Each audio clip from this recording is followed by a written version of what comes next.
still got 2,300 kilometers to go to St Helena. The champagne was flowing for what was an extraordinary flight.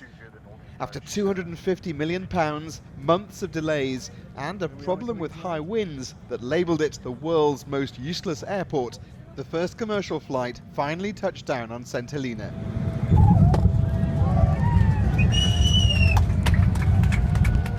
The government paid for the new airport to bring in tourists and give the subsidised economy a well-needed boost. But then they discovered wind shear that made it too dangerous for passenger planes to land. The island's governor greeted the first passengers to arrive. Now they've worked out a way round it. Darwin came here in the 19th century and complained about the wind. The Department for International Development has been criticised for not realising. No, it's not a cock-up at all.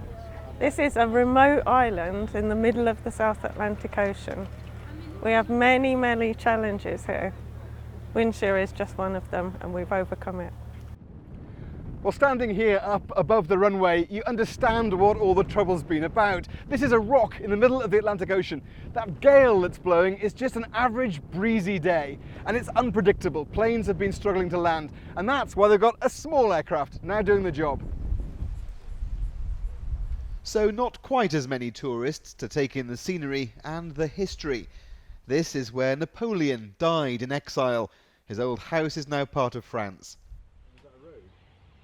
With 4,500 people, it's a close community. The average wage is just £7,000.